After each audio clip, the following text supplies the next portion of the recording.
So let's go on talking about the select system call in detail. Remember, I told you that you can use poll if you like, but I'm going to describe this one, how to use it exactly. The idea of both of them is the same, but the implementation is quite a bit different. So the select system call consists of select itself, another version of select called pselect, which has some more features, and then this group of helper functions that help you deal with the main data structure that's used by select. So that data structure is called the file descriptor set, or FD set.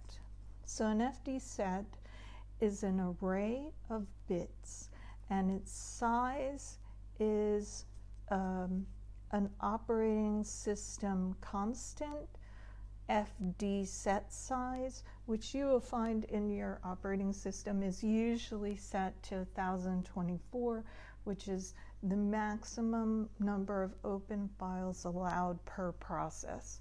So it can be set to something else, but that's inside the operating system. And so you have an array of bits, and each of those bits refers to one file descriptor. And file descriptors, as you know, go from 0 to the maximum 1.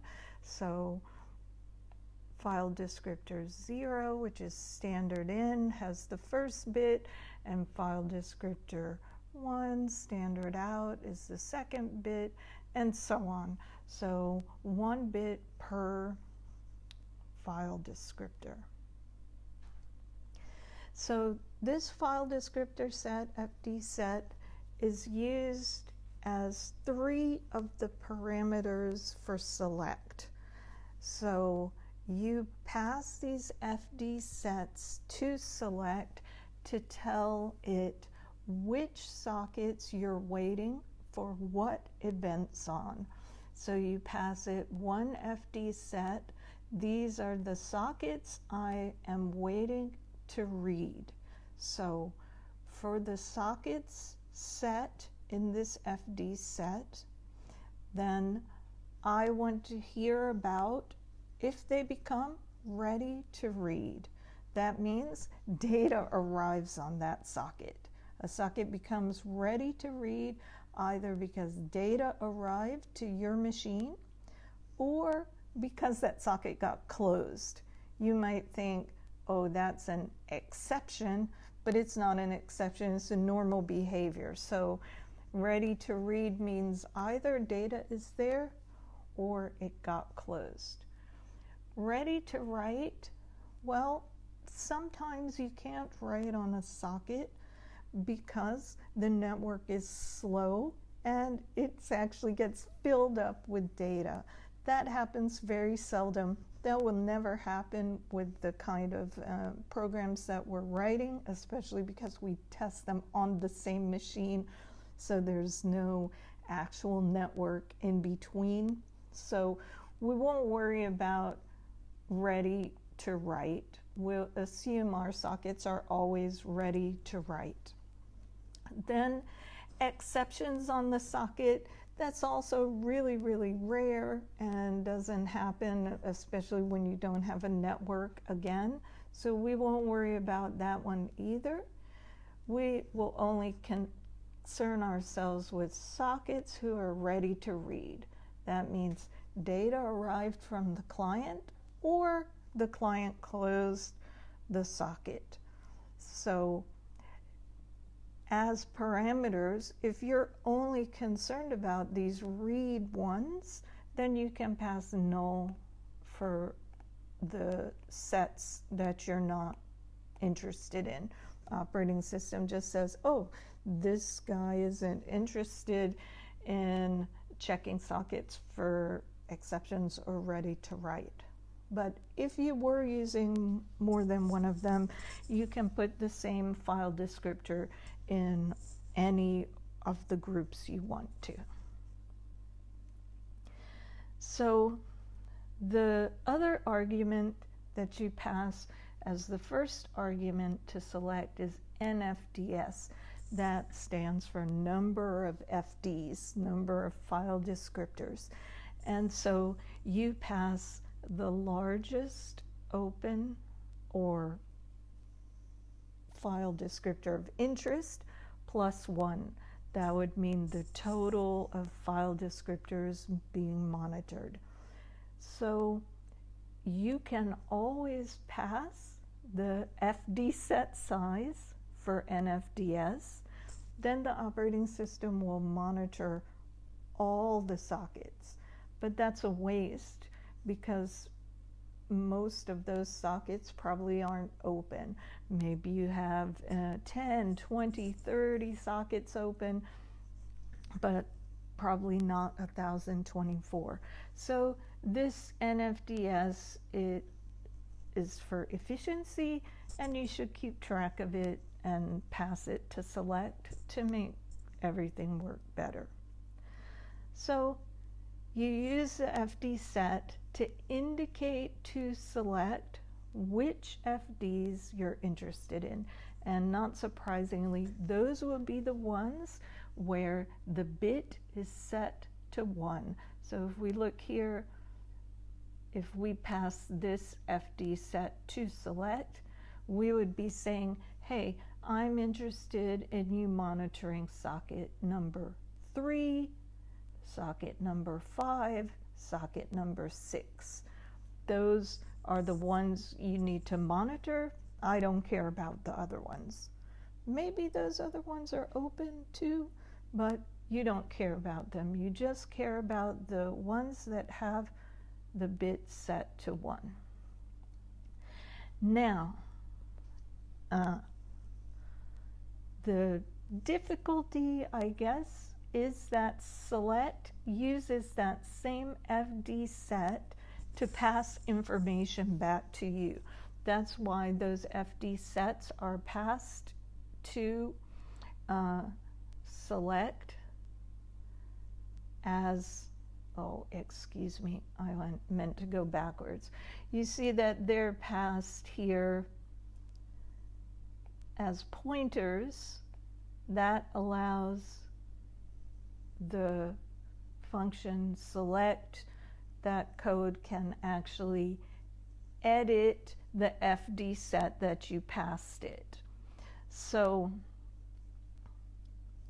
it uses the same FD set to tell you which ones are ready. So you might say, I want to know if 3, 5, or 6 are ready to read. And when select returns to you, it says it has changed this to 1, 0, 0. This tells you, oh, only number 3 is ready.